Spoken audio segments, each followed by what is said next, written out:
एक बार कैकय देश में एक राजा राज करता था। उसका नाम था प्रताप भानु। प्रताप भानु बहुत ही बलशाली और प्रतापी राजा था। उसके पास अत्यंत विशाल चतुरंगिनी सेना थी। उसने संपूर्ण पृथ्वी के राजाओं को युद्ध में जीतकर उनको स्वतंत्र कर दिया था। पूरी पृथ्वी पर वो अकेला चक्रवर्ती राजा था। राजा प्रताप भानु का बल पाकर पूरी धरती मनचाही वस्तु देने वाली हो गई थी। उसके राज में सभी स्त्री पुरुष सुखी और धर्मात्मा थे। राजा प्रताप भानु का एक मंत्री था, धर्मरुचि। धर्मरुचि श्रीहरि के चरणों का बहुत प्रेमी था। राजा उस मंत्री के कहने पर गौ, गुरु, देवता, संत, पितर और ब्राह्मण इन सब की बहुत सेवा किया करता था। उसने बहुत सारे तालाब, कुएं, बाग बगीचे, ब्राह्मणों के लिए घर तथा देवताओं के सुंदर मंदिर बनवाए। राजा के मन में कुछ भी प्राप्त करने की चाहत नहीं थी। वो जो भी कार्य करता उसे श्री हरि को समर्पित कर देता। एक बार प्रताप भानु शिकार खेलने विंध्याचल के घने जंगलों में गया। वन में घूमते हुए उन्हें एक सूअर दिखाई पड़ा।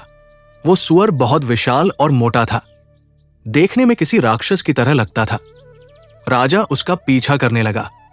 उसके पीछे पीछे भागते भागते राजा बहुत दूर निकल आया। सूअर भागते भागते एक बहुत ऊंचे पहाड़ की बहुत गहरी गुफा में जा छुपा। उसमें जाना कठिन देखकर राजा को बहुत पछतावा हुआ और वो वापस अपने राज्य की ओर चल दिया। लेकिन बहुत दूर आ जाने के कारण वो रास्ता भटक गया। भूख प्यास से व्याकुल वन में घूमते घूमते उसे एक आश्रम दिखाई दिया। उस आश्रम में एक राजा कपटी साधु का भेष बनाकर रहता था। उस राजा को प्रताप भानु ने युद्ध में हरा दिया था, जिसके कारण वो प्रताप भानु से बैर करता था। वो प्रताप भानु को देखते ही पहचान गया, लेकिन प्रताप भानु उसके सुंदर साधु भेष को देखकर उसे नहीं पहचान पाया। उसने भी प्रताप भानु को अपनी पहचान नहीं बताई और न ही प्रताप भानु ने उसे अपनी पहचान बताई। उसने राजा को अपने आश्रम में शरण दे दी।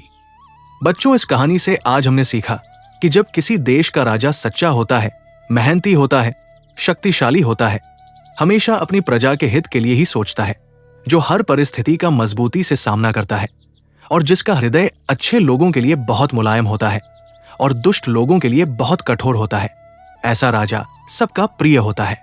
ऐसे राजा के राज्य में अच्छे लोग सुख पाते हैं और बुरे लोग डर से हमेशा चुप रहते हैं।